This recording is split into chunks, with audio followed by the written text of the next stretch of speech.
cheat on me with my best friend? I'll wreck your career and publicly humiliate both of you. Shithead and Sarah have been like family to my wife and I for several years, practically ever since we moved in across the street from them. The four of us were extremely tight. Our kids are the same age as theirs and are all good friends. We were one big family unit. We did dinner together a few times a week. We went on vacations together. I truly saw Shithead as a brother, and my wife and Sarah were very close too. 5 months ago, I was completely blindsided by the discovery of an affair between my wife and Shithead. My wife had left her email open on our computer, and I saw an email from her to her longtime therapist saying that Shithead would be joining her at an upcoming session again. WTF? My mind started racing. Why in the world would Shithead be going to her therapy sessions without my knowledge? I did a search and found some other emails to and from the therapist proving that Shithead had been going to sessions together with her for about 6 weeks. I checked our mobile phone account and discovered that, since late summer, they had been exchanging hundreds of texts every day, peaking at nearly 500 per day by the holidays. Speaking of the holidays, my wife and I hosted both of our families, parents, siblings, etc., for both Thanksgiving and Christmas dinner, and Shithead and Sarah joined us either for dinner or after dinner on both holidays. Text records showed that the entire time that they were at our house celebrating with our families, my wife and Shithead were texting each other across the room. They were doing that pretty much every time the four of us hung out, for months. And, all day every day just in general. But what bothers me the most is that they were doing it with Sarah and I right there. I confronted my wife with the evidence and she admitted that yes, she and Shithead had fallen in love. It just happened. I don't know how. But I love him and I just don't feel anything for you anymore, I'm sorry. They had gone on a school district trip together, something had happened in her hotel room, and things had moved quickly from there. She explained, as I lay face down on the couch, unable to look at her, that they had already made plans to move out and divorce me and Sarah, and while they didn't plan to move in together immediately because of the kids, they'd probably do so eventually. The meetings with the therapist were supposedly mostly for the purpose of finding a way to break this to me and Sarah as gently as possible, because they were so very concerned for our well-being. Sarah and I are fairly certain that they weren't planning on telling us about the affair at all, and were simply going to discover their feelings for one another several months down the line, after they'd come up with some other reason to divorce the two of us. My wife moved out 2 months ago. I was, and still am, utterly destroyed. I cry every day. I cried writing the first few paragraphs of this story just now. I worry non-stop about the impact on our kids. But I am also not exactly a shrinking violet when I feel that I've been wronged. And in this case I was, objectively, very very wronged. So, a couple of years ago, Shithead ran for a Board of Education seat as a pretty extreme underdog. I helped him with his campaign materials and debate prep, and my wife, a well-known school district employee, this becomes important later, got the word out as best she could. Much to our surprise, he actually won in a squeaker, by just a few dozen votes. Being on the board became the center of Shithead's world. He joined every committee that he could. This turned into the foundation of his affair with my wife, as they were constantly going to school events and meetings together on evenings and weekends. Once I discovered the affair, my thoughts turned pretty quickly to revenge, and it occurred to me that an extramarital affair between a member of the Board of Education and an employee of the school district was at least bad politics and possibly violated district policy. Making things far worse for them was that my wife was in the running for an open administrative position, and everyone knew that she was more or less guaranteed the job and the major pay raise that came with it. She had just finished her master's degree in school administration, at the urging of her principal and the superintendent, so that she could be promoted to this specific position. I had plenty of evidence of the affair, texts from both of them admitting to it, text records showing that they were texting hundreds of times a day, emails to and from the therapist, etc. I considered simply emailing all of the evidence to the board and the superintendent, but felt like I, as the grieving, betrayed spouse, might not be seen as a credible source. So instead, I invented a fictitious furious friend who was planning on showing up to the next board meeting and publicly shaming the two of them for their affair. I told my wife that I'd tried to talk this person down but couldn't guarantee that they wouldn't show up and humiliate them publicly. As I expected, this led Shithead to conclude that the only option was for him to preemptively admit the affair to the board. The superintendent subsequently recommended that Shithead resign, which he did. Sarah said that he was utterly humiliated and crushed, and barely got out of bed for a few days afterward. Once word of the affair and Shithead's resignation started getting around, the superintendent, a longtime friend of both my wife and Shithead, contacted my wife and tearfully informed her that it was no longer politically appropriate for her to be promoted to an administrative position within the district. The position that had been lined up for her was later filled by an outside candidate. This sent waves of confusion and rumor throughout the district, as it was pretty well known that my wife was getting the job. The day after she was informed that she wasn't getting the promotion, my wife and I, despite our crumbling marriage, took our son out to breakfast together on his birthday, and a parent stopped by our table to congratulate her on her new role. She said thanks, then excused herself to go cry in the bathroom for a while. I let the dust settle for a couple of weeks, and then, right before my wife moved out, let them in on my little secret. There was never a furious friend threatening to expose them in the first place. Just me. Word of all of this has gotten around our fairly small town, which Shithead grew up in and my wife has worked in for nearly 20 years. My wife refuses to talk to me about how things are at work now, but I've heard from some people I know in the district that her formerly spotless reputation has taken a major hit.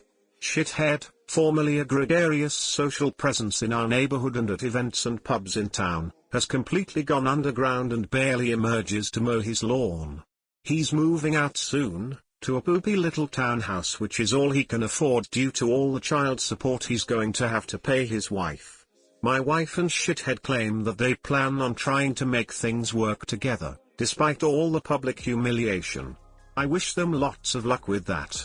I'm sure it will be a lot of fun to show their faces together in town. Answers to some common questions in the comments. Are you and Sarah a thing now? You should totally be a thing, that would be awesome. No. We're friends. We've been incredibly important to each other since this all started and have certainly gotten a lot closer, but not in the way everyone's thinking. This would all be so much harder to deal with if I didn't have her to lean on, and she says she feels the same way about me. We're going through basically the exact same situation with the same players, after all. Shithead hasn't moved out yet. Once he does, we plan to go back to getting the kids together more often like they used to. It'll never be the same, of course. She already does come over with the kids from time to time, but it's just tough with Shithead's constant presence across the street. Didn't your revenge hurt both sets of kids? Not really. Shithead has a day job, the Board of Education was his hobby and his passion, but this didn't affect his income at all. And my wife has been assured that if she wants to pursue an administrative position with another district, she'll have glowing letters of recommendation from her superintendent and principal. It'll mean giving up a lot of work relationships in the process, but given the hit her reputation has taken, I'm guessing she makes that jump sooner rather than later. In the meantime, not moving to an administrative job means that she still has summers off with the kids. Why do you call her your wife instead of your former wife? We're working our way through divorce mediation, but it isn't final yet. Will be soon. Why didn't you notice all of the texting your wife was doing? Well, I did. It was really starting to piss me off. It was excessive. She has a big social circle and does tend to text a lot anyway, but it was really getting over the top, to the point where she was completely ignoring me and the kids. At one point in November I asked her to agree to a no phones at the dinner table rule, which she agreed to reluctantly but then would pout through dinner, and eventually she just started using her phone during dinner again. All that said, I was blind. Not only was the texting getting weird, but her relationship with Shithead was starting to make me uncomfortable. Sarah noticed it too and agreed. We confronted them a couple of times about it directly and they both swore up and down that it was just school stuff that they were talking about, There was nothing else going on. And for whatever reason, we believed them, probably because the mind tends to refuse to see things that it doesn't want to see. Thanks, by the way, for all of the support in the comments. I couldn't reply to everyone, but I did read them all, and I appreciate them, even the brutally honest feedback from people who feel that I did the wrong thing. Posting this and reading all of the responses introduced me to perspectives I hadn't considered about all of this, and reminded me most of all that the anguish I'm dealing with is pretty normal given the situation I'm going through. I had a pretty okay Memorial Day weekend, even though I missed my wife and thought a lot about the things we'd probably be doing as a family. I'm taking my kids camping next weekend, and having something like that to look forward to and plan has me feeling pretty good today. Hey guys, please like, comment, and subscribe. It would really help me out, thanks. Getting them to press a self-destruct button, outstanding move. Minimum effort, maximum destruction, and didn't even had to get his hands dirty. I respect that. Yeah, this isn't just your average everyday pro-revenge. This is advanced revenge. I dig it. It's still a pretty sad story. A great life for all four of them dissolves because two people make the selfish decision to focus on their own happiness rather than the other person's. I sorta dig it, and mostly am just bummed. The real tragedy is the impact something like this has on the kids. Something had happened in her hotel room. Well, that's one way to put it. They refused to tell us what exactly happened, which tells us all we need to know. Even our child psychologist rolled his eyes at that part of the story. I love you. It's been more than a year since my husband divorced me for someone else. I still cry every day. I will never see justice of any kind for the years I lost loving him. I love you for getting your revenge. Faithless people suck. And they deserve everything they get. I know exactly how you feel, and I'm so sorry for what you're going through. I hope it gets better someday. I still have no idea whether it will. I love how you got them to destroy themselves. That's savage level 1000. And the best part is they won't last. Whenever relationships start off like this, it's doomed. Trust is out the window from the first moment, because everyone knows if they cheat with you, they'll cheat on you. Eventually they will resent each other when the dust settles and the reality of their new, crappier lives sinks in. They'll miss their old lives and begin to blame each other for messing everything up. Meanwhile, you and FBFW will have moved on and be happier. Yes, you were savage in your revenge, and I definitely approve, but your best revenge is yet to come. The best revenge is to live well. Good luck, OP. You deserve better than these terrible people. Perfect consequences for their actions. I hope you will get therapy. This is a nuclear bomb on your life, and such a horrible betrayal. I know the feeling of looking back at countless happy memories, and realizing they are all tainted. It's horrifying to realize the facility with which someone can lie. It's sociopathic. You have been amazingly strong. You took your son out to a restaurant with her? Hero dad. Seriously, the kids are lucky that you can be so brave for them about dealing with your pain. Thanks. Yep, I'm in therapy. I'm struggling quite a bit emotionally and have dealt with suicidal ideation, insomnia, weight loss, you name it. Staying focused at work has been a real challenge. There's nothing good about this situation. Would love an update in a couple months when the divorce pans out. Considering all the evidence you have, it should go pretty well in your favor. It didn't end up making any difference. In my state, infidelity doesn't impact anything when it comes to divorce. However, due to her retirement plan, pension-based, being valued significantly higher than my 401k based plan, she wound up losing all of her equity in the house, 16 years worth. I keep it all. They put all of your savings and investments in a pot and then split them. She had to either pay me tens of thousands of dollars to make up for the difference between her pension and my 401k, or she could take it out of her equity in the house. She was distraught when she found that out. I was pretty stunned too. My 401k is doing very well due to more than generous matching by my employer, but apparently pensions are worth a whole lot of dough. This is a really sad story, and one that I hear far too often lately.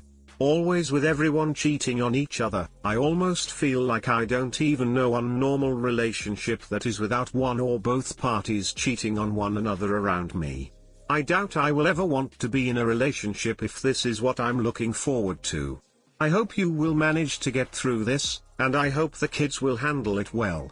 I know when my parents divorced, it tore the whole family apart, and I'm not seeing them anymore at all. Cheating and lying, but also the whole revenge part too.